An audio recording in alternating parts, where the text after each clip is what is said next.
धातूचं extraction कसं करायचं हे बघितलं. Yes ma'am. म्हणजे आपल्याला धातू कुठे मिळतात ते सांगा. मॅम परत सांगा. धातू कुठे असतात, कुठे सापडतात? मॅम आपल्याला जमिनीमध्ये सापडतात धातू. करेक्ट. त्याला आपण काय म्हणतो, खनिज. म्हणजे खाणीतनं सापडतात म्हणून आपण त्याला खनिज म्हणतो, बरोबर. मग आता ही जी खनिज आहेत त्यांना आपण क्लीन का करतो? धातू त्यातनं वेगळे करण्याकरता आपण काय करतो? काय काय त्याच्यामध्ये आपण बघितल्या होत्या गोष्टी सांगा बरं.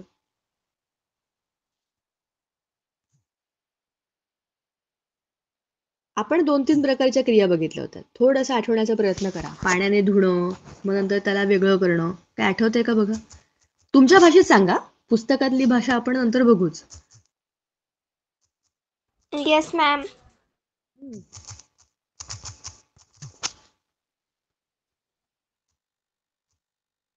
आठवा आठवा, पटपट बोला.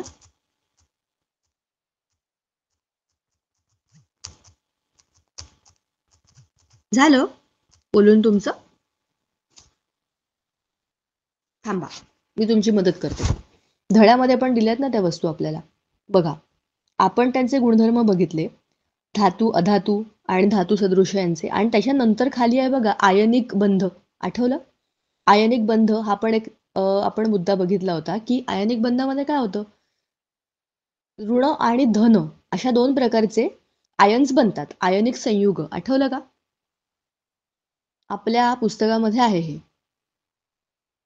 त्याच्यानंतरचा मुद्दा आहे बघा की आपण आयनिक संयुग ह्यांचा अभ्यास केल्यानंतर धातू विज्ञानामध्ये आपण कसे कसे त्यातले धातू हे वेगळे करतो. मेटलर्जी म्हणजे कुठे त्याला आपण खनिजांपासून त्याचं शुद्धीकरण करून आपण धातू त्याच्या खनिजांमधनं वेगळे कसे करतो. आठवलं?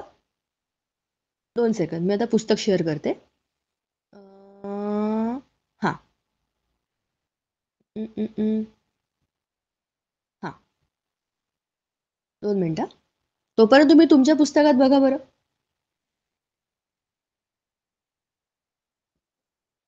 मेटलर्जीचा पुढचा जो मुद्दा आहे त्याच्यामध्ये ऑकरन्स ऑफ मेटल ह्याच्या पुढे काय दिलंय बघा, की आपण 3 वेगवेगळ्या पद्धतीने ह्यांचं क्लिनिंग करतो म्हणजे धातू मिळवतो. पहिलं काय आहे, संहतीकरण म्हणजे कॉन्सन्ट्रेशन. काय करतो आपण कॉन्सन्ट्रेशन मध्ये? आठवण्याचा प्रयत्न करा.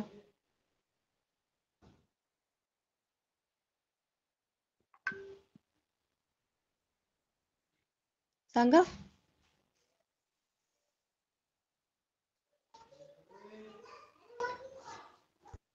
मॅम तुमचा आवाज येत नाही. माझा आवाज येत नाही ना? माझं नेटवर्क आज खूप स्लो आहे. थांबा. मीटिंग पण मी हे विचारलं तुम्हाला की आपण धातूचे संहतीकरण करतो म्हणजे काय ते? कसं करतो संहतीकरण?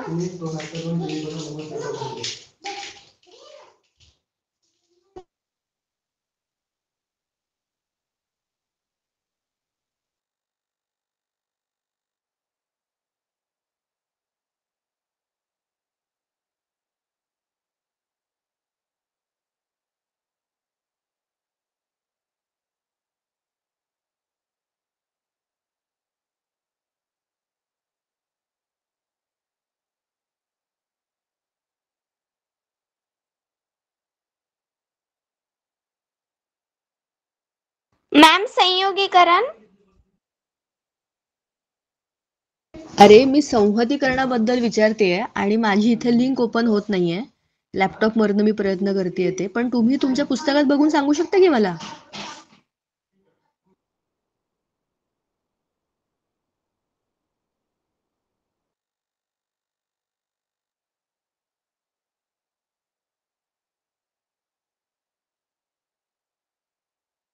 Yes ma'am. मग सांगा ना, बाकीचे पण बोलू शकतो. धातुकापासून मृदा अशुद्धी वेगळ्या करण्याच्या प्रक्रियेस धातूचे संहतीकरण म्हणतात. बरोबर. म्हणजे आपण का करतोय ते? काय गरज आहे धातूचे संहतीकरण करण्याची?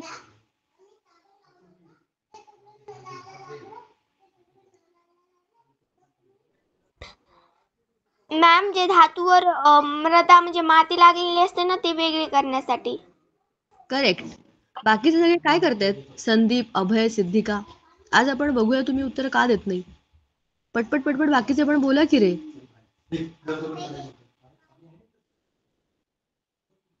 तुम्हाला कळतंय का आपण काय बोलतोय, कशाबद्दल बोलतोय? धातूचे संहतीकरण म्हणजे आपण धातू शुद्ध करतोय. तुम्ही 1-2 सेकंद तुमचं पुस्तक उघडा. माझं ऍब्सोल्युटली काहीच ओपन होत नाहीये आज, बरं का. मीटिंग पण जॉईन होत नाहीये माझ्या लॅपटॉपवरनं आणि त्याच्यामुळे मला काहीच शेअर करता येत नाही. पुस्तक आणि पीपीटी पण नाही. सगळं इथं उघडलंय पण शेअर काहीच होत नाहीये. 1-2 सेकंद मी पुन्हा जॉईन करते हा. जर आवाज गेला ना तर मी परत जॉईन करणार असेल तेव्हा. जरा बघूया का होत नाहीये.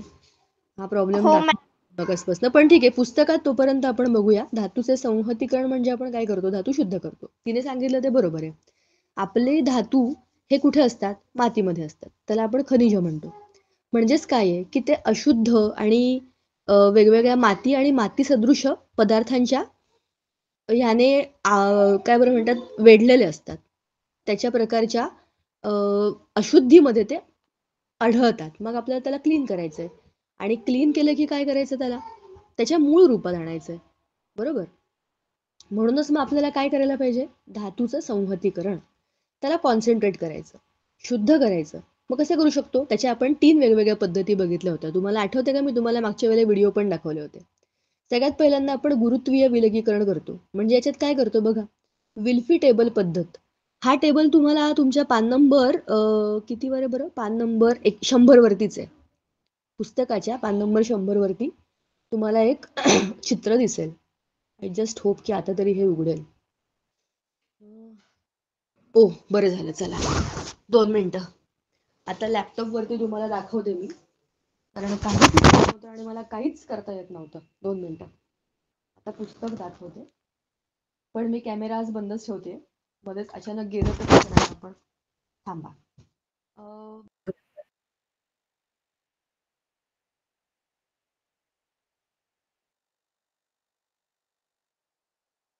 माझा आवाज येतोय?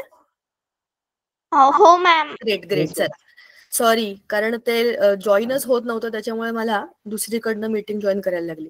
पण आता तुम्हाला पुस्तक दिसतंय का बघा. आपण हे विल्फी टेबल पद्धतचा व्हिडिओ पण बघितला होता. आठवलं? त्याच्यानंतर ह्या टेबलवरती आपण आपल्या धातूची म्हणजे धातूच्या खनिजाची जी भुकटी असते ती टाकतो आणि त्याच्यावरती पाणी वरनं सोडतो. बघा दिसतंय का? नळातनं पाणी येतंय आणि हे पाणी इकडे सोडल्यानंतर जसं जसं आपले ते टेबलचे हे वरखाली भाग हलत असतात ना, ह्या टेबलचे हे सगळे वरखाली हलणारे भाग असतात. त्यातनं काय होतं? धातू त्याच्यामध्ये अडकतात कारण ते जड असतात आणि माती आणि मातीच्या बरोबर असणाऱ्या इतर ज्या हे आहेत काय म्हणतात अशुद्धी आहेत त्या पाण्याबरोबर खाली निघून जातात. ते बघा इथे खाली त्याला जागा आहे. दुसरं आहे जलशक्तीवर आधारित हायड्रॉलिक सेपरेशन मेथड. ही आपण बघितली होती. याचा पण आपण व्हिडिओ बघितला होता. खालून जोरात प्रेशरने पाणी वर सोडतात. वरून धातूची भुकटी असते. आता काय होतं? मृदा अशुद्धी ही हलकी असते ना, ती वरच्यावर या नळातनं निघून जाते आणि खाली इथे जड जड जे कण असतात कसले आपल्या धातूचे ते खाली पडत राहतात. नंतर आहे चुंबकीय विलगीकरण पद्धत. आपण ही पण मागच्या वेळेला बघितली होती बघा. तुम्हाला आठवतंय का? 2 वेगवेगळ्या कंटेनरमध्ये एका बाजूला काय आहे? चुंबकीय घटक आणि एका बाजूला अचुंबकीय घटक. हा जो पूर्ण पट्टा आहे हा चुंबकीय रुळावरती फिरतोय. म्हणजे हे 2 रुळ असतात मेटलचे, लोखंडाचे. त्याच्यावरती अचुंबकाची एक पट्टी असते. म्हणजे ही पट्टी कसली बनलेली असते? मोस्टली कुठल्या तरी एक प्रकारच्या अचुंबकीय पदार्थापासून बनलेली असते. आता याच्यामध्ये काय होतं की आपण आपल्या धातूमध्ये म्हणजे धातूच्या या मिश्रणामध्ये काही चुंबकाचे जर भाग असतील, जर लोखंड असेल किंवा निकेल असेल किंवा अजून त्या पद्धतीचे काही घटक असतील, तर ते काय करतात? ते बरोबर इकडे चुंबकाकडे फेकले जातात आणि हे इलेक्ट्रोमॅग्नेट आहे. मी याला तुम्हाला मागच्या वेळेला सांगितलं होतं की हे इलेक्ट्रिसिटीवर बनणारे मॅग्नेट आहेत. इलेक्ट्रोमॅग्नेट असतात. इलेक्ट्रिसिटी कनेक्ट केली की हे जे रूळ आहेत हे मॅग्नेटाइज होतात आणि मग इथली जी काही मेटॅलिक आणि चुंबकीय म्हणजे काय ज्याच्यामध्ये मॅग्नेटिझम आहे असे सगळे घटक इकडे पडतात. आणि जे अचुंबकीय आहेत हे दुसऱ्या कंटेनरमध्ये पडतात. बरोबर. नंतर आपण बघितली होती फेनतरण पद्धत. म्हणजे काय, की आपण फेस बनवतो कसला, तेलाचा आणि पाण्याचा, आणि त्याच्यामध्ये आपली भुकटी टाकतो धातुकाची, आणि ह्याच्या बरोबर फेसाबरोबर आपले सगळे काय पडतात बाहेर, धातू, आणि खालच्या बाजूला सगळी मृदा, माती माती. ठीक आहे. अशा पद्धतीने याच्यामधनं आपल्याला झिंक आणि कॉपर, फेरस ह्या दोन तीन प्रकारचे धातू मिळतात. आता अपक्षालन, लिचिंग, हे पण आपण मागच्या वेळेला बघितलं होतं. तुम्हाला आठवतंय का? अपक्षालनामध्ये काय होतं? अल्युमिनियम, सोनं, चांदी या धातूंचे त्यांच्या धातुकांपासून निष्कर्षण करण्याची ही पहिली पायरी असते. यामध्ये धातुक एका निवडक द्रावणामध्ये बराच वेळ भिजत ठेवतात.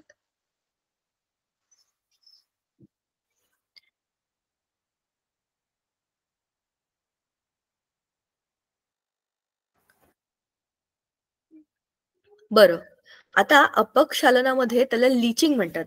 तुम्हाला एक उदाहरण सांगते मी. समजा एखादं तुमच्याकडे पोतं आहे, पोतं. त्याच्यावर खूप सारी माती आहे. ते पोतं आपण काय करतो? मातीचं पोतं असतं बघा, आपण त्यात काय धान्य आणतो, भाज्या आणतो. आणि त्या पोत्यामध्ये जर खूप सारी माती अडकली असेल, तर आपण काय करतो?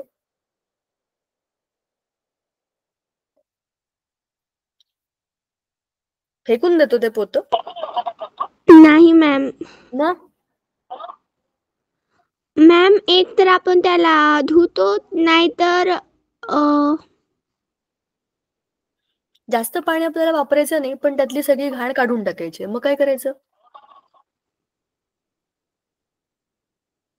भिजवून मग ठेवायचं. मॅम त्याला धुवावं लागतं. बरोबर, त्याला भिजवून ठेवायचं.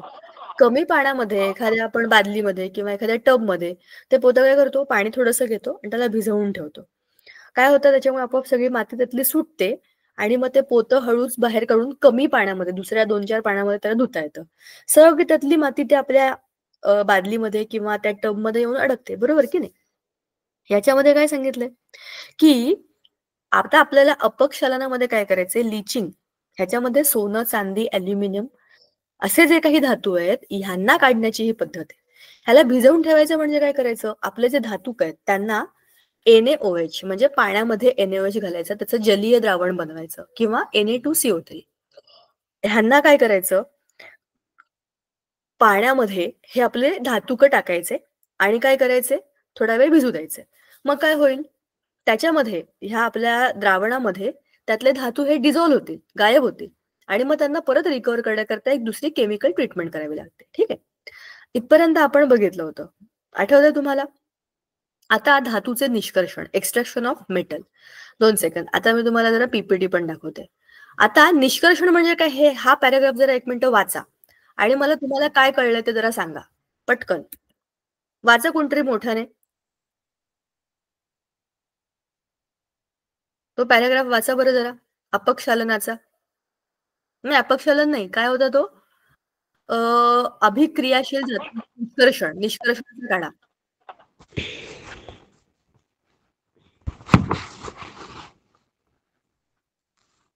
कोण वाचतंय? मी वाचू मॅम? वाचा.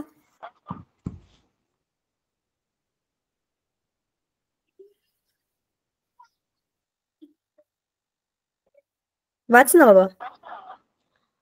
अभिक्रियाशीलता श्रेणीच्या सर्वात वर असलेले धातू खूप अभिक्रियाशील असतात. श्रेणीतील उतरत्या क्रमाने त्यांची अभिक्रियाशीलता कमी होत जाते. उदाहरणार्थ पोटॅशियम, सोडियम, अॅल्युमिनियम हे अभिक्रियाशील धातू आहेत. जास्त अभिक्रियाशील धातूंमध्ये त्यांच्या बाह्यतम कवचातील इलेक्ट्रॉन गमावून त्यांचे धन आयन होण्याची क्षमता जास्त असते.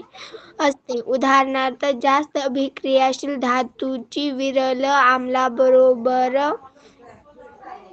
जोमाने अभिक्रिया होऊन हायड्रोजन वायू निर्माण होतो.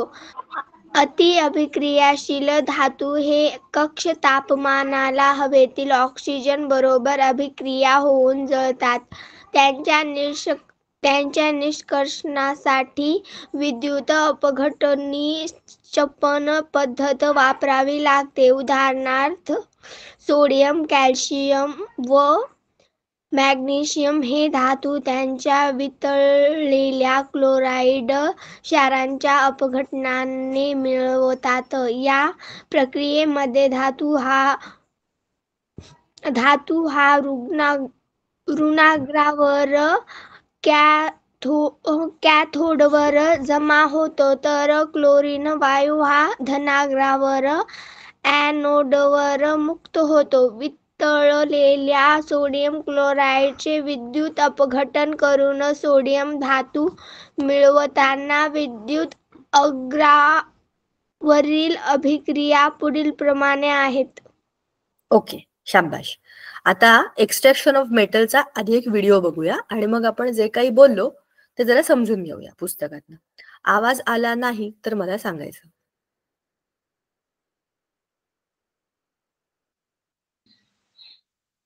दोन मिनिटं. I knew I was underwater. आवाज येतोय का? ऍड लागलीये. Oh, ma'am. Yes, ma'am. बघायला लागेल आता आपल्याला ती. I just didn't realize I was this underwater. If you're stressed about your paper, just get.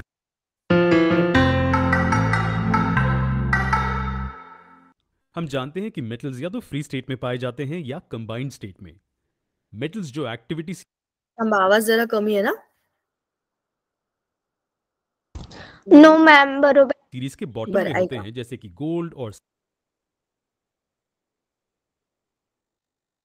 हम जानते हैं कि मेटल्स या तो फ्री स्टेट में पाए जाते हैं या कंबाइंड स्टेट में. मेटल्स जो एक्टिविटी सीरीज के बॉटम में होते हैं, जैसे कि गोल्ड और सिल्वर, वो सबसे कम रिएक्टिव होते हैं और इसलिए ये फ्री स्टेट में पाए जाते हैं. और दूसरी तरफ मेटल्स जो एक्टिविटी सीरीज के टॉप पर होते हैं, जैसे कि सोडियम और पोटेशियम, वो बहुत रिएक्टिव होते हैं और इसलिए वो फ्री स्टेट में नहीं पाए जाते, वो कंबाइंड स्टेट में पाए जाते हैं. और उन एलिमेंट्स का क्या जो रिएक्टिविटी सीरीज के बीच में पाए जाते हैं, जैसे कि जिंक और आयरन, ये थोड़े बहुत रिएक्टिव होते हैं. ये मेटल्स भी कंबाइंड स्टेट में पाए जाते हैं. ये ऑक्साइड्स, सल्फाइड्स या कार्बोनेट्स के रूप में पाए जाते हैं. हम जानते हैं कि मिनरल्स जिनसे कमर्शियल स्केल पर मेटल्स एक्सट्रैक्ट किए जाते हैं, उन्हें ओर्स कहा जाता है. ओर्स में आमतौर पर मेटल्स की मात्रा बहुत ज़्यादा होती है और इनमें इम्प्यूरिटीज़ बहुत कम होती हैं. अब हम मेटल्स को उनके ओर्स से एक्सट्रैक्ट करना चाहते हैं और मेटल्स को निकालने के बाद हम उन्हें इस्तेमाल करने के लिए रिफाइन करते हैं. मेटल्स को उनके ओर्स से निकालना और उन्हें इस्तेमाल करने के लिए रिफाइन करना, इस प्रोसेस को मेटलर्जी कहा जाता है. जी हाँ, एक्सट्रैक्ट करना और फिर रिफाइन करना. और मेटल्स को उनके ओर्स से एक्सट्रैक्ट करना, ये उनकी रिएक्टिविटी पर निर्भर करता है. हमने इनकी रिएक्टिविटी को 3 बड़े कैटेगरीज में बांटा है: हाईली रिएक्टिव, मॉडरेटली रिएक्टिव और लीस्ट रिएक्टिव. वो कितने रिएक्टिव हैं उसके आधार पर अलग टेक्निक्स यूज की जाती हैं मेटल्स को उनसे पाने के लिए. अब इस लेसन में हम बहुत ब्रीफ में देखेंगे कि मेटल्स को कैसे एक्सट्रैक्ट किया जाता है और अगले कुछ लेसन्स में हम हर एक को डिटेल में देखेंगे. मेटल्स जो बहुत रिएक्टिव होते हैं वो मोल्टन यानी पिघलाए गए कोर को इलेक्ट्रोलिसिस से एक्सट्रैक्ट किए जाते हैं. मेटल्स जो थोड़े बहुत रिएक्टिव होते हैं वो उनके कार्बोनेट या सल्फाइड ओर्स की कैल्सिनेशन या रोस्टिंग से पाए जाते हैं. उन मेटल्स का क्या जिनकी रिएक्टिविटी कम होती है, जैसे कि गोल्ड और सिल्वर, ये फ्री स्टेट में पाए जाते हैं, है ना? जी हाँ, लेकिन कॉपर और सिल्वर भी कंबाइंड स्टेट में पाए जाते हैं, जैसे कि उनके सल्फाइड या ऑक्साइड ओर्स. ये मेटल्स रोस्टिंग प्रोसेस से पाए जाते हैं. हम इन प्रोसेसेस को और डेप्थ में हमारे आने वाले वीडियोस में समझेंगे.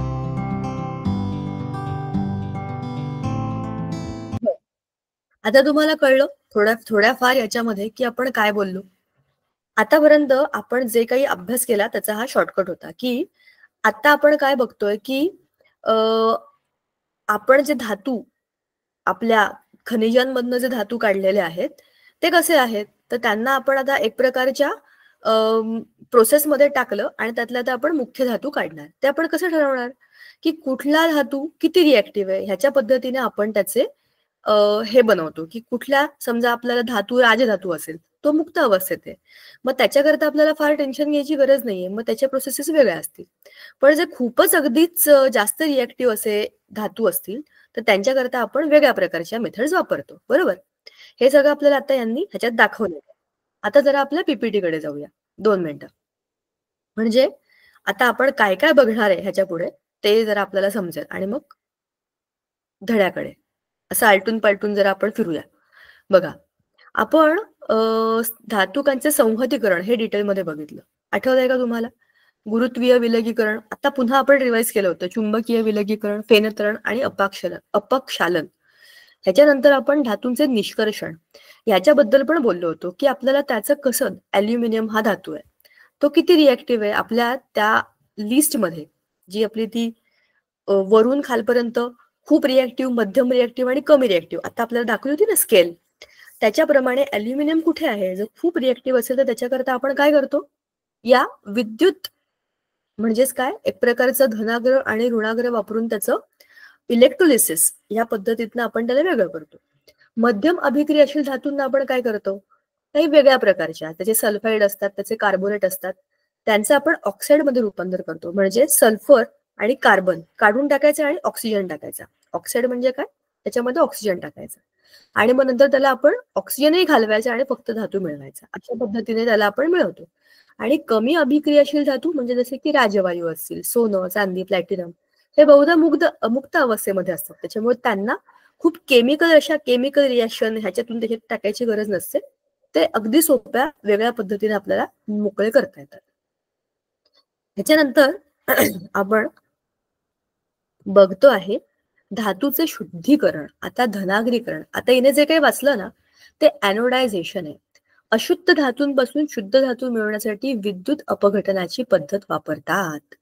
म्हणजे काय करतात, धन म्हणजे पॉझिटिव्ह, अग्र म्हणजे टोक. आपण त्याला काय करतोय, अशुद्ध धातूपासून शुद्ध धातू मिळवण्याकरता विद्युत अपघटन. ठीक आहे, आता हे काय पुस्तकामध्ये डिटेल चित्र आहे, त्याच्या सकट आपण समजून घेऊया. आणि नंतर आहे विद्युत विलेपन. या पद्धतीमध्ये विद्युत अपघटनाद्वारे कमी अभिक्रियाशील धातूचा जास्त अभिक्रियाशील धातूवर थर देण्यात येतो. उदाहरणार्थ बघा, उदाहरण त्याचं हे थोडंसं वेगळं उदाहरण आहे, पण कसं आहे बघा, आपल्याकडे 1 ग्रॅमचे दागिने मिळतात सोन्याचे, बरोबर. तर त्याच्यामध्ये काय असतं सांगा बरं मला, 1 ग्रॅम सोन्याच्या दागिन्यामध्ये काय असतं?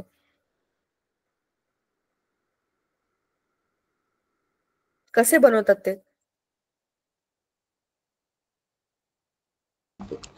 मॅम सोनं गरम करून बनवितात. हा, पण ते सगळे पूर्णच्या पूर्ण सोन्याने बनलेले असतात का? नाही मॅम, दुसरे पण धातू असतात. हा, पण दुसऱ्या धातूमध्ये आणि वरती त्याच्यावरती काय असतं, 1 ग्रॅम जेमतेम 1 ग्रॅम सोनं, त्याच्यावरती सोन्याचं पाणी म्हणतो ना आपण, सोन्याचं पाणी चढवलंय किंवा सोन्याचा मुलामा चढवलाय. म्हणजे काय आहे, मध्ये काहीतरी वेगळंच आहे, पण वरून त्याला काय लावलंय, सोनं. म्हणजेच काय, हा, पण ते कसं कोणत्या पद्धतीने म्हणतात, विद्युत विलेपन. विलेपन म्हणजे वरून त्याला लेप लावण्यासारखा. मधून काहीतरी वेगळाच धातू आहे आणि वरून त्याला लेप कसला लावलाय, दुसऱ्या एका धातूचा. आता सोनं हा कमी अभिक्रियाशील आहे, बरोबर ना. असा एखादा धातू, आता तुम्ही हा आपण ऍक्च्युअल इमॅजिन करण्यासारखी गोष्ट नाहीये. लोखंड खूप जास्त प्रमाणामध्ये आणि खूप स्वस्त आहे, सोनं खूप महाग आहे.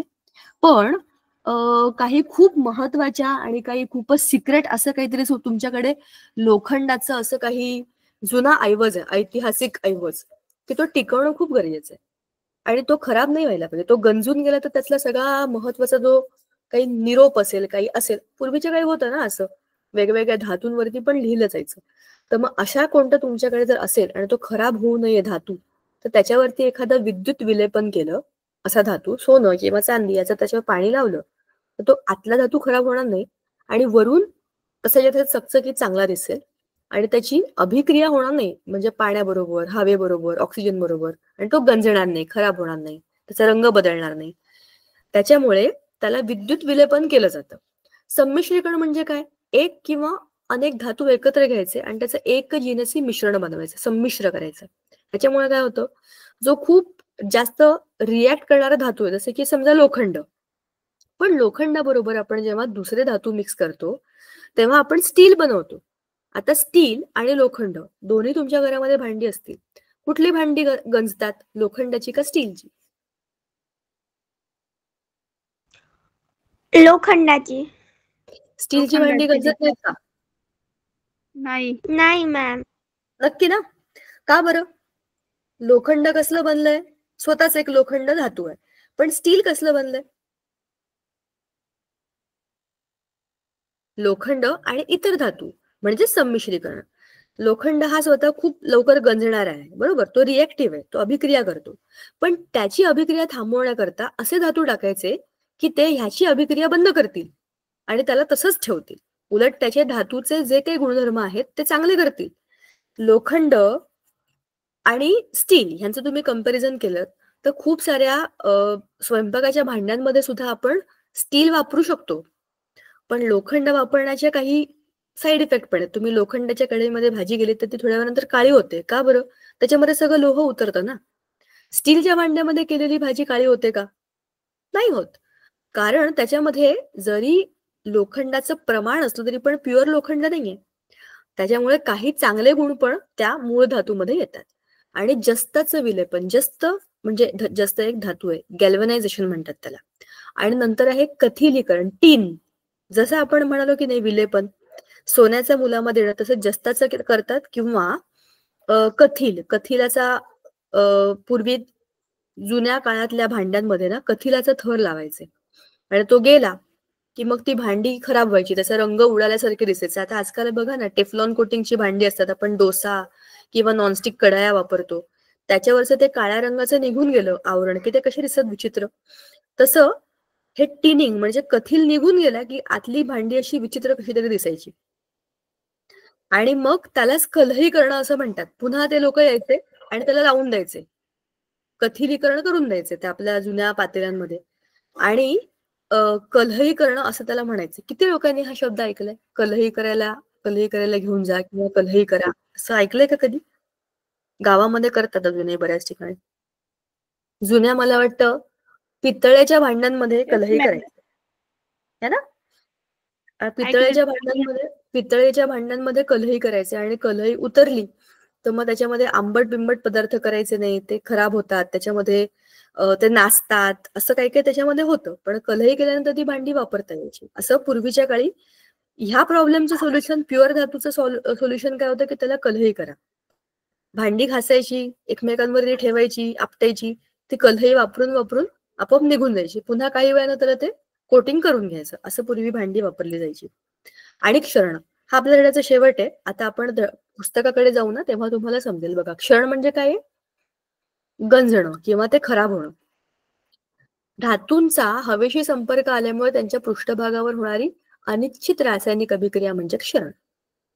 काय होतं त्याच्यामध्ये? बघा, लोखंडाची दमट हवेबरोबर अभिक्रिया होते आणि तांबूस पदार्थाचा Fe2O3H2O अशा नावाचा एक थर त्याच्यावर जमा होतो. ह्याला आपण गंज म्हणतो. कुठल्याही लोखंडाच्या वस्तूवर तुम्ही बघा, काही वेळानंतर कसा असा डार्क ब्राउनिश कलरचा, तांबूस कलरचा एक असा लेअर असतो. तुम्ही त्याला असं कुठल्या तरी पुठ्ठ्याने किंवा जाड वस्तूने, चमच्याने जरी असं खरवडून काढलं ना, ते पण तुम्हाला त्याची पावडर मिळेल. तो गंज म्हणजे काय आहे? त्या लोखंडाच्या सगळ्यात वरच्या पृष्ठभागाचं त्या वस्तूच्या हवेबरोबर, दमट हवेबरोबर झालेली अभिक्रिया आहे. त्याच्यामध्ये पाणी आणि ऑक्सिजन दोघंही त्या लोखंडाच्या सगळ्यात वरच्या थराबरोबर येऊन एकत्रित एक संयुग बनवतात, Fe2O3H2O. त्याच्यामुळे त्याचा सगळा वरचा थर खराब होत जातो. आता काय होतं? वरचा थर खराब झाला म्हणजे खालचं तसं राहतं का? नाही. हळूहळू खालपर्यंत तो गंज जातो आणि त्या वस्तू सगळ्या वीक होतात. बरोबर ना? दुसरं त्याचं उदाहरण आहे तांब्याचे कळकणे. तांब्याच्या भांड्यांच्या पृष्ठभागावरती दमट हवेतील कार्बन डायऑक्साईडची अभिक्रिया होते आणि या अभिक्रियेमध्ये तांब्यावरती कॉपर कार्बोनेटचा म्हणजे CuCO3चा हिरवा थर जमा होतो. त्याच्यामुळे तांब्याची चकाकी जाते. ह्याला तांब्याचे कळकणे असे म्हणतात. ह्याचं एक उदाहरण आपल्याला सांगितलंय ते अमेरिकेतला स्टॅच्यू आहे ना, स्टॅच्यू ऑफ लिबर्टी. तो पूर्वी तांब्याचा बनवला होता, जेव्हा बनवला होता तेव्हा. पण हवेतल्या प्रदूषणामुळे, कार्बन डायऑक्साईडमुळे त्याचा रंग हिरवा झाला. आधी पिवळा होता, आता हिरवा झाला. का? कारण त्याच्यावरती कॉपर कार्बोनेट ह्याचा थर जमा झाला. ते बनलंच कॉपरचं होतं, पण आजूबाजूच्या हवेतल्या कार्बन डायऑक्साईडमुळे त्याची अभिक्रिया झाली कॉपरशी आणि बनला CuCO3. तर जेवढा तो पुतळा आहे त्याचा रंग बदलला. असंच आपल्याकडची चांदीची भांडी, स्पेशली मुलींना किंवा ज्यांनी चांदीचे ग्लास, चमचे असे नाजूक डिझाईनवाल्या वस्तू वापरल्या असतील त्यांना अनुभव असेल. पायातल्या साखळ्या किंवा बायकांच्या पायातले जोडवी किंवा चांदीचे दागिन्यांमध्ये जास्त लवकर आपल्याला दिसतं की त्याचा रंग काळा झालाय, काळा.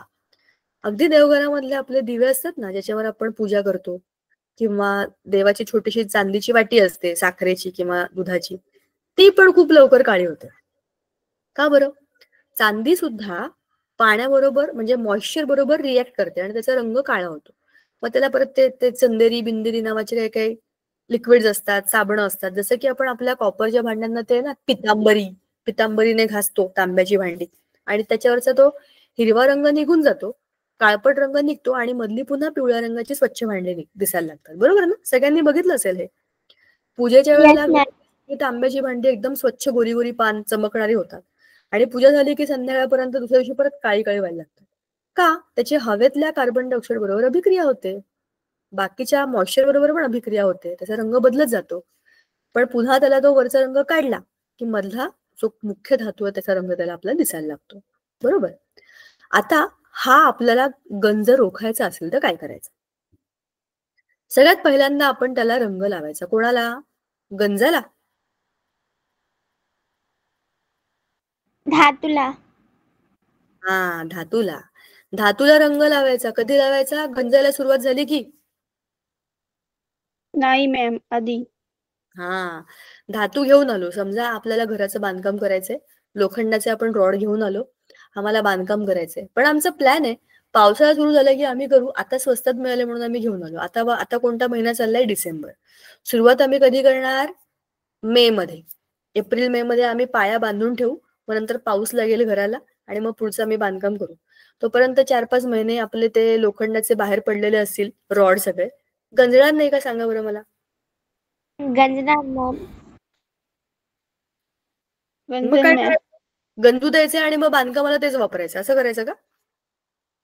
नाही मॅम. मग आता आपल्याकडे असलेल्या वस्तू नीट टिकवून ठेवायच्या असतील आणि त्याच्यावर काहीतरी महत्वाचं काम करायचं असेल, त्याला स्वतःच आपण रंग लावायचा. काय करायचं? त्याच्या पृष्ठभागावरती रंग, लाल रंग असतो बघा, खूपदा तुम्ही बघितलं असेल, लोखंडी वस्तूंना लाल रंग लावलेला असतो, किंवा तेल लावायचं. असं काहीतरी जाड लावायचं, त्याच्यामुळे त्या लोखंडाच्या वस्तूंचा पृष्ठभाग हवेच्या संपर्कातच नाही यायला पाहिजे. पाणी पडलं तरी पण निघून जायला पाहिजे. तुम्हाला माहितीच असेल ना, तेल पडलं, आपण हाताला साधं तेल लावलं आणि त्याच्यावर पाणी पडलं की ते निघून जातं ना खाली, आपल्या स्किन पर्यंत येत नाही. म्हणजेच लोखंडावरती तुम्ही तेल असं फासलं सगळीकडनं, जसं आपण डोक्याला तेल फासतो, तसंच त्या आपल्या लोखंडाच्या पट्टीवर तेल लावलं की मधला धातू सुरक्षित राहतो. पाणी पडलं, हवेतले काही धातू आले तरी पण मध्ये काही येत नाही, वरच्यावर निघून जातं. ग्रीस लावायचं किंवा वॉर्निश लावायचं, आणि ह्याच्यामुळे काय करायचं? आपला धातू आतून टिकवून ठेवायचा. जस्ताचं विलेपन करायचं. आपण आताच बोललो मगाशी. जस्त म्हणजे जास्त असं वाटतं ना, पण जास्त हा एक धातू आहे. नाही, जस्त हा एक धातू आहे, जास्त हा एक शब्द आहे. सॉरी. त्याच्यावर आपण काय करायचं? जस्ताचं विलेपन करायचं. इलेक्ट्रोलिसिस कसं करायचं आपण पुस्तकात बघू. कथिलीकरण आपण मगाशीच बोललो की त्याला कलही करायची, आणि धनाग्रीकरण म्हणजेच काय? विद्युत अपघटनाने त्याचा आपण एक वेगळाच कमी रिॲक्ट करणारा धातू त्याच्यावर चढवायचा. अशा पद्धतीने आपण क्षरणाचा प्रतिबंध करू शकतो, आणि इथे आपला धडा संपतो. आता आपण जाऊया आपल्या पुस्तकाकडे. 2 सेकंद. पीपीटी मधला कंटेंट समजला आहे ना? Yes ma'am. आता बघा, आपण जरा पुस्तकाकडे जाऊया आणि ते कसं करायचं इलेक्ट्रोलिसिस हे जरा समजून घेऊया. हा, बघा, आता आपल्याला अभिक्रियाशील धातूंचं निष्कर्षण करायचंय. 3 ग्रुप आहेत आपले. सगळ्यात वरचा जो आहे तो खूप जास्त अभिक्रिया करणार आहे, मधला जो आहे तो मध्यम आहे, आणि एकदम खाली जो आहे तो कमी आहे. आता आपल्याला काय करायचंय? खूप अभिक्रियाशील असतात त्यांना काय करायचं? आपल्याला पोटॅशियम, सोडियम, अल्युमिनियम हे अभिक्रियाशील धातू आहेत. जास्त अभिक्रियाशील धातूंमध्ये त्यांच्या बाह्यतम कवचातील इलेक्ट्रॉन गमावून त्यांचे धन आयन होण्याची क्षमता जास्त असते. बरोबर ना? सोडियम, पोटॅशियम, अल्युमिनियम ह्याच्यामध्ये बाह्यतम कक्षेमध्ये किती आहेत? 1, 2 आणि 3 इलेक्ट्रॉन आहेत. ते गेले की तो काय होईल? पॉझिटिव्हली चार्ज्ड, म्हणजे धन असं त्याचं चार्ज येईल त्याच्यावरती, धन आयन होईल. आता त्यांची विरल आम्लाबरोबर जोमाने अभिक्रिया करायची आणि हायड्रोजन वायू तयार होतो. अति अभिक्रियाशील धातू हे कक्ष तापमानाला हवेतील ऑक्सिजन बरोबर अभिक्रिया होऊन जातात. त्यांच्या निष्कर्षणासाठी विद्युत अपघटनिक क्षपण पद्धत वापरावी लागते. हे धातू आपल्याला जर काढायचे असतील त्यांच्या खनिजामधनं, तर आपल्याला काय करायचंय? विद्युत अपघटनिक क्षपण. म्हणजे सोडियम, कॅल्शियम, मॅग्नेशियम हे धातू त्यांच्या वितळलेल्या क्लोराईड क्षारांच्या अपघटनाने मिळवतात. त्यांचे क्षार, क्लोराईड क्षार म्हणजे सोडियम असेल तर sodium chloride, calcium chloride, magnesium chloride हे त्यांच्या क्लोराईड क्षार आपण त्याचे आपल्याकडे असतील तर त्याचं आपल्याला विद्युत अपघटन करायचं. मग याच्यामध्ये काय होतं, या प्रक्रियेमध्ये धातू धातू कोणते आहेत आपले, सोडियम, कॅल्शियम, मॅग्नेशियम हे धातू आहेत. लक्षात ठेवा काय चाललंय. हे ऋणाग्रावरती येतात. ऋणाग्र म्हणजे ऋण म्हणजे निगेटिव्ह. निगेटिव्ह कडे हे का जाणार, कारण हे पॉझिटिव्ह आहेत ना. Sodium plus, calcium plus, magnesium plus. लिहून दाखवू का, बघा आपण पेंट मध्ये करतो ना तसं करूया, म्हणजे तुम्हाला चांगलं लक्षात राहील. कुठे गेला पेंट, आला. बघा काय चाललंय आता जरा समजून घ्या. नाही ब्रशनेच लिहूया.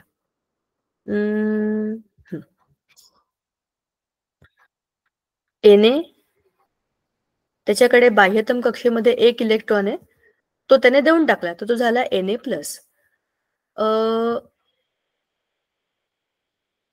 Mg म्हणजे मॅग्नेशियम, त्याच्या बाह्यतम कक्षेमध्ये 2 इलेक्ट्रॉन आहेत, ते त्याने देऊन टाकले, म्हणजे काय झाला Mg प्लस प्लस.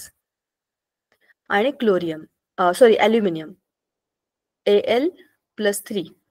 का, त्याच्या बाह्यतम कक्षेमध्ये 3 इलेक्ट्रॉन होते, तीनही देऊन टाकले, मग तो काय झाला ॲल्युमिनियम प्लस 3. बरोबर ना, करेक्ट. आता हे 3 आहेत. आता हे पॉझिटिव्ह आहेत की नाही, दिसतात ना पॉझिटिव्ह. आपण जेव्हा इलेक्ट्रोलिसिस करतो तेव्हा आपल्याकडे 2 असे रॉड असतात, एक असं द्रावण असतं, त्यात पाणी, आता आम्ही निळ्या रंगाने करते ते, खाली एक असं सोल्युशन असतं. आपण जेव्हा चित्रात बघू तेव्हा तुम्हाला नीट समजेल, मी फक्त रफ आकृती काढते तुम्हाला समजण्याकरता. इथे आतमध्ये एक लिक्विड आहे बरं का, आणि त्याच्यामध्ये आपण काहीतरी टाकलेलं आहे. आता ह्यातला एक रॉड जो आहे तो आहे पॉझिटिव्ह, एक रॉड जो आहे तो आहे निगेटिव्ह. कसं काय झालं हे, आपण इथे इलेक्ट्रिसिटी कनेक्ट केली, बरोबर ना. इलेक्ट्रोलिसिस नावातच आहे इलेक्ट्रिसिटी. एक धन आणि एक ऋण असे 2 रॉड आहेत. हा आहे निगेटिव्हली जो चार्ज असतो त्याला आपण म्हणतो ॲनोड, ह्याला म्हणतो आपण कॅथोड. हे सगळं आपण लिहूया बरं का. आधी काय चाललंय ते जरा समजून घ्या, जे नावं आपण नंतर लिहू. हे Na प्लस आहे ना, मग हे प्लस आहेत आणि हे कुठे आहेत, मध्ये आहेत इकडे. समजा सोडियम क्लोराईड NaCl हे आपलं साधं आयनिक संयुग आहे, पण त्याच्यामध्ये सोडियम हा धातू आहे, बरोबर की नाही. सोडियम हा धातू आणि क्लोरीन हा निगेटिव्हली चार्ज आहे. आता ह्या पाण्यामध्ये जिथे Na प्लस असेल, Na प्लस आणि Cl मायनस, का बरं, आयनिक संयुग आहे, लिक्विड मध्ये गेलं की ते वेगळं वेगळं होणार, त्यांचे आयन तयार होणार. आता हा पॉझिटिव्ह आहे आणि हा जो रॉड आहे हा निगेटिव्ह आहे, तर हा सोडियम आपोआप इकडे जाईल की नाही, पॉझिटिव्ह निगेटिव्ह अट्रॅक्ट, आणि हा निगेटिव्ह इथल्या पॉझिटिव्ह कडे जाईल. ह्याला म्हणतात इलेक्ट्रोलिसिस. बघा पुस्तकात पण तेच दिले आपल्याला. तुम्हाला कळलं का मी काय काढलंय चित्र, बघा ऋणाग्रावरती. बघा या प्रक्रियेमध्ये धातू हा ऋणाग्रावरती म्हणजे कॅथोडवर जमा होतो, तर क्लोरीन हा वायू धनाग्रावर म्हणजे ॲनोडवर मुक्त होतो. बघा कुठे गेलं पेंट,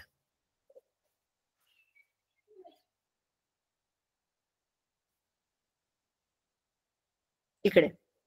हा ऋण म्हणजे आपला कॅथोड, ऋण म्हणजे निगेटिव्ह. हा हा आहे आपला कॅथोड आणि हा आहे ॲनोड. कॅथोड हा निगेटिव्ह आहे, मग निगेटिव्ह वरती आपले कोण येणार आहेत, सगळे मेटल, बरोबर ना. कॅथोड हा निगेटिव्ह आहे आणि निगेटिव्ह वरती आपले सगळे मेटल म्हणजे कोण, सगळे धातू निगेटिव्ह चार्ज कॅथोड वरती जमा होतील. आणि ॲनोड हा आपला पॉझिटिव्ह चार्ज आहे. आता आपण क्लोराईड घेतलेत ना, तर क्लोरीन आणि क्लोरीन, क्लोरीन क्लोरीन बघा तुम्हाला आठवत आहे का, ह्याला पण एका इलेक्ट्रॉनची कमी आहे, ह्याला पण एका इलेक्ट्रॉनची कमी आहे. आता हे निगेटिव्ह निगेटिव्ह आहेत ना. Cl2 गॅस माहितीये ना, क्लोरीन आणि क्लोरीन एकमेकांशी इलेक्ट्रॉन शेअर करून त्यांचे कोव्हॅलंट कंपाऊंड बनतात, क्लोरीन आणि क्लोरीन. ह्या क्लोरीन मध्ये आउटर मोस्ट शेल मध्ये 7 इलेक्ट्रॉन आहेत आणि याच्यामध्ये पण 7 आहेत, दुसऱ्या क्लोरीन मध्ये. तुम्ही म्हणाल आता असं कसं, तो तर निगेटिव्ह चार्ज आहे ना, बरोबर ना. पण ह्याचा चार्ज क्लोरीन मायनस हा इथे येऊन पॉझिटिव्ह वरती निगेटिव्ह जेव्हा होतो तेव्हा हा काय करतो, बॅलन्स करतो पॉझिटिव्ह निगेटिव्हला. आणि क्लोरीन हे त्याच्या ऍटॉमिक स्टेटमध्ये येतात. मग पुन्हा 2 क्लोरीन आणि क्लोरीन ह्याचा पण एक इलेक्ट्रॉन कमी, ह्याचा एक इलेक्ट्रॉन कमी, हे शेअर करतात आणि Cl2 हा गॅस तयार होतो आणि तो रिलीज होतो वरती. कळलं का? हे आपण बोलतोय ते खूप सोपं वाटतं आपल्याला, पण हे जेव्हा आपण रिॲक्शन बघू तेव्हा आपल्याला समजेल की हे कसं होतं. ठीक आहे, मी तुम्हाला त्याचे व्हिडिओ दाखवेन पुढच्या वेळेला. ठीक आहे. धनाग्र आणि ऋणाग्र अभिक्रिया म्हणजे काय बघा. वितळलेल्या सोडियम क्लोराईडचे विद्युत अपघटन करून सोडियम धातू मिळवताना विद्युत अग्रावरील अभिक्रिया पुढील प्रमाणे होते. आपण जी रिॲक्शन लिहिली आहे ती हीच आहे. ठीक आहे. Na+ आणि इलेक्ट्रॉन मिळून आपल्याला काय मिळतं, Na, म्हणजे सोडियम हा धातू. आणि धनाग्रावरती काय होतं, काय ग, काय बोललं का कोणी? 2Cl म्हणजे Cl2 हा गॅस आणि 2 इलेक्ट्रॉन. आता हे इलेक्ट्रॉन आपण आपलं सर्किट आहे ना, इलेक्ट्रिसिटीचं सर्किट सुरू आहे ना, त्याच्यामध्ये ते बरोबर बॅलन्स होतात. आपण काय करतोय, धन आणि ऋण ते तयार झालेत ना, त्याचा वापर करून आपण त्यांना वेगळं करतोय. कळलं का? आता अशाच पद्धतीने आपल्याला बॉक्साईट या धातुकामधला ॲल्युमिनियम ऑक्साईड पासून विद्युत अपघटनाचं क्षपण करायचंय. ॲल्युमिनियम 13 नंबर, म्हणजे त्याचा अणु अंक आहे 13. त्याची संज्ञा म्हणजे त्याचं नाव आपण कसं लिहितो, Al. रंग कसा आहे, रुपेरी पांढरा. बघा ॲल्युमिनियमची भांडी असतात प्रत्येकाच्या घरामध्ये. ॲल्युमिनियमची भांडी कशी दिसतात, गोरी गोरी दिसतात ना जरा. त्याचं इलेक्ट्रॉनिक संरूपण काय आहे, 2, 8, 3 आणि संयुजा 3. बाह्यतम कक्षेमध्ये इलेक्ट्रॉन किती, 3, म्हणजे संयुजा किती, 3. हे 3 इलेक्ट्रॉन देऊन टाकले की त्याचं अष्टक पूर्ण झालं की नाही बघा, 2 आणि 8, बरोबर ना. म्हणून हा धातू आहे. 3 इलेक्ट्रॉन देऊन टाकले की हा याचा अष्टक पूर्ण करतो आणि हा पॉझिटिव्ह चार्ज होतो. म्हणजे काय होतो, ऍनायन होतो. बरोबर. आता त्याची पण रिॲक्शन दिलेली आपल्याला. काय करायचं, ॲल्युमिनियम अभिक्रियाशील धातू असल्यामुळे निसर्गामध्ये तो मुक्त अवस्थेमध्ये आढळत नाही. तो खूप रिॲक्टिव्ह धातू आहे. ऑक्सिजन आणि सिलिकॉन नंतर ॲल्युमिनियम हे तिसरे मूलद्रव्य आहे जे भूपृष्ठामध्ये मुबलक प्रमाणामध्ये आढळते. काय काय आहे आपल्याकडे, ऑक्सिजन आणि सिलिकॉन. ॲल्युमिनियमचे त्यांच्या मुख्य धातूक म्हणजे बॉक्साईट पासून निष्कर्षण केले जाते. बॉक्साईट ही त्याची ओर आहे. फॉर्म्युला काय बघा, Al2O3NH2O, म्हणजे 2H2O 3H2O किती पण असू शकतात, पण Al2O3 हे फिक्स आहे. बॉक्साईट मध्ये 30% ते 70% इतके Al2O3 आणि उरलेला भाग मृदा अशुद्धीचा असतो. याच्यामध्ये बॉक्साईट मध्ये किती ॲल्युमिनियम आहे, 30 ते 70%च आहे आणि बाकी सगळा मृदा अशुद्धीचा भाग असतो. म्हणजे 30% तरी मिनिमम याच्यामध्ये वेस्ट आहे. आणि तो वेस्ट कसला आहे, वाळू, सिलिका, आयर्न ऑक्साईड ह्या सगळ्याचा. आता ह्याला 2 पद्धतीने आपण क्लीन करतो. ॲल्युम निष्कर्षण 2 पद्धतीने करतो. बघा, बॉक्साईट या धातुकाचं संहतीकरण कसं करायचं. त्याचा मुख्य धातुक आहे बॉक्साईट, त्याच्यामध्ये आहे सिलिका SiO2 आणि ferric oxide Fe2O3, titanium oxide TiO2. ह्या त्याच्यामध्ये अशुद्धी आहेत. म्हणजे Al2O3 बरोबर त्याच्यामध्ये काय काय आहे, सिलिका, फेरस आणि टिटॅनियम ऑक्साईड 3 धातू आहेत. बेअरच्या पद्धतीने अथवा हॉलच्या पद्धतीने अपक्षालन करून या अशुद्धी वेगळ्या करण्यात येतात. ह्या दोन्ही प्रक्रियांमध्ये शेवटी निस्तापन क्रियेने संहत ॲल्युमिना मिळवतात. म्हणजे आपल्याला कॉन्सन्ट्रेटेड ॲल्युमिना मिळतो. बेअरच्या प्रक्रियेत सर्वात आधी धातू गोलाकार चक्रीतून भरडले जाते. त्यानंतर सार संग्रहामध्ये म्हणजे डायजेस्टर मध्ये उच्च दाबाखाली 2 ते 8 तास कॉस्टिक सोडा म्हणजे NaOH टाकून 140 ते 150 डिग्रीवरती तापवून त्याचे अपक्षालन केले जाते. मी तुम्हाला या सगळ्याचे व्हिडिओ दाखवेन पुढच्या वेळेला. ठीक आहे, आधी काय आहे ते समजून घेऊया. आपलं धातूक आपण काय करतो, एका डायजेस्टरमध्ये एका मोठ्या भांड्यामध्ये ठेवायचं, त्याला हाय प्रेशर द्यायचं 2 ते 8 तास. त्याच्यामध्ये काय टाकायचं, NaOH. टेम्परेचर असलं पाहिजे 140 ते 150 डिग्री.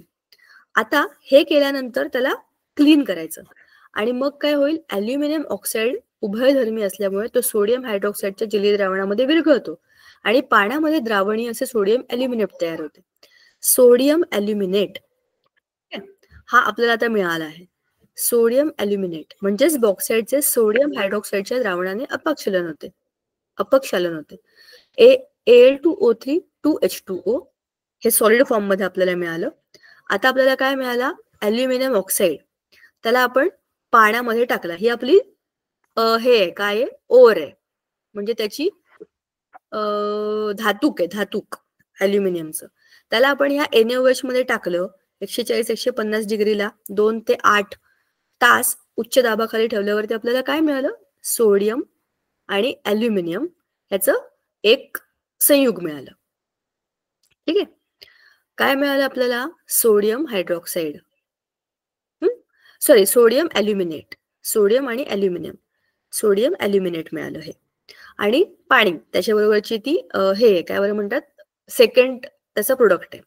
आता मृदा अशुद्धीमधला आयन ऑक्साईड हे जलीय सोडियम हायड्रॉक्साईड मध्ये विरघळत नाही, ते गाळून वेगळं करण्यात येतं. परंतु जलीय सोडियम हायड्रॉक्साईड मध्ये मृदा अशुद्धीमधील सिलिका विरघळून पाण्यामध्ये द्रावणीय असं सोडियम सिलिकेट तयार होतं. ह्याच्यामध्ये त्यातलं सिलिका चालला गेलाय, फक्त सोडियम आणि ॲल्युमिनियम आहे. आता जलीय सोडियम ॲल्युमिनेट पाण्यात टाकून विरल केली जाते आणि नंतर 50 डिग्रीपर्यंत थंड केले जाते. यामुळे ॲल्युमिनियम हायड्रॉक्साईडचे अवक्षेपण घडून येते. सोडियम ॲल्युमिनियम हे जे काही आपल्याकडे त्याचं कॉम्बिनेशन झालंय, त्याला पाण्यामध्ये टाकलं तर काय होतं? हा सोडियम OH बरोबर रिएक्ट करतो, सोडियम हायड्रॉक्साईड बनवतो आणि AlO3 असा एक नवीन प्रोडक्ट आपल्याला मिळतो. आता ह्या प्रक्रियेमध्ये धातुकाची भुकटी करून नंतर जलीय सोडियम कार्बोनेट बरोबर त्याचं सार संग्रहामध्ये तापवून पाण्यात विद्राव्य असं सोडियम ॲल्युमिनियम तयार होतं. आणि मग अविद्राव्य अशुद्धी गाळून ते जे खाली आलेलं आपलं लिक्विड आहे त्याला गरम करून कार्बन डायऑक्साईड वायू प्रवाहित करतात आणि उदासीनीकरण म्हणजे न्यूट्रलायझेशन करतात. त्यामुळे ॲल्युमिनियम हायड्रॉक्साईडचे अवक्षेपण घडून येते. आपल्याला त्यातनं काय हवंय? ॲल्युमिनियम हायड्रॉक्साईड हा आपल्याला शेवटी पाहिजे. आता हा मिळाला तर काय करायचं पुढे? त्याच्यामध्ये आणखीन आता बघा Na2CO3 टाकायचा, म्हणजे सोडियम आणि ॲल्युमिनियम, सोडियम ॲल्युमिनेट मिळेल. कार्बन डायऑक्साईड गेला. सोडियम ॲल्युमिनेटला पाण्यामध्ये टाकलं तर काय होईल? AlO3 ॲल्युमिनियम हायड्रॉक्साईड आणि Na2CO3 सोडियम कार्बोनेट. आता AlO3 हा आपला फायनल प्रोडक्ट आहे. ह्याच्यामधनं आपल्याला ॲल्युमिनियम मिळवायचा आहे. कसा मिळवायचा? त्याला टेम्परेचर किती लागतं? 1000 डिग्री तापवलं की त्यातलं पाणी निघून जातं आणि Al2O3 नावाचं संयुग मिळतं. बघा, ही खूप मोठी प्रोसिजर आहे, सोपी नाहीये. बरंच काय काय त्याच्यामध्ये. मी तुम्हाला याचा व्हिडिओ पुढच्या वेळेला नक्की दाखवते. आज आपण याची थिअरी बघितली. PPT मध्ये ह्याच्याबद्दल आपल्याला डिटेलमध्ये दिलेलं नाहीये, पण हे कसं होतं ह्याचं आपल्याला थोडक्यात सांगितलंय. धनागिरीकरण म्हणजे काय करायचं? त्याला अशुद्ध धातूपासून शुद्ध धातू मिळवण्याकरता विद्युत अपघटन करायचं. पण ते कसं करायचं हे आपण पुस्तकामध्ये ॲल्युमिनियमच्या म्हणजे त्याच्या बॉक्साईड ओर मध्ये बघितलं. आता त्याची रिॲक्शन आपण बघितली, डिटेल बघितलं. त्याचा व्हिडिओ मी तुम्हाला पुढच्या वेळेला तिथूनच सुरुवात करते, म्हणजे तुम्हाला समजेल की हे काय आहे एक्झॅक्टली. आपण जे सगळं वाचलं थोडंफार कळलं का? कारण हे सोपं नाहीये, मला माहितीये, बरंच काही काय त्याच्यामध्ये, आणि आपण पहिल्यांदा बघतोय हे सगळं, त्याच्यामुळे मोठ्या अभिक्रिया आहेत असं कळतंय. पण त्याचे आपण शांतपणाने व्हिडिओ बघूया, मग तुम्हाला नीट कळेल. ठीक आहे. आता मध्यम अभिक्रियाशील धातूंचे निष्कर्षण आणि त्याच्यानंतर आहे कमी अभिक्रियाशील धातूंचे निष्कर्षण, धातूंचे शुद्धीकरण आणि क्षरण. शुद्धीकरण आणि क्षरण ह्या दोन गोष्टी आपण ऑलरेडी बघितलेल्या आहेत. पुढच्या वेळेला आपला हा धडा संपेल. ठीक आहे. म्हणजे आय थिंक संपेल, नाही तर आणखी एक फार तर आणखी एक लेक्चर आपल्याला याच्याकरता लागेल. ठीक आहे. आपण आज जे काही शिकलो तुम्हाला कळलं का? Yes ma'am. मला पूर्णपणे अंदाज आहे की हे सगळंच समजेल असं नाही, कारण हा धडा बऱ्यापैकी क्लिष्ट आहे आणि नवा आहे. मेटलर्जी आपल्याला ह्याच्या आधी फार नव्हतं, त्याच्यामुळे 10वीला ते अचानक आलंय. तर ठीक आहे, हरकत नाही. हळूहळू 2-4 वेळा ते वाचून लिहून अभिक्रिया लिहून तुम्हाला आता येतील. ठीक आहे. लक्षात ठेवायचं म्हणजे लिहूनच लक्षात ठेवायचे. ते काय Al2O3, Al2O, NaAlO3 असे बरेच काय त्याच्यामध्ये संयुग आहेत. त्या सगळ्यांचा लिहूनच सराव करून ते आपल्याला येते. ठीक आहे. Okay ma'am. भेटूया पुढच्या वेळेला. Yes ma'am. चालेल. आता झोपून जा, बराच हेवी होता हा धडा. Bye thank you Sangeeta ma'am. Thank you बाळांनो. Bye ma'am. Good night. Bye ma'am. Good night. Bye. Night.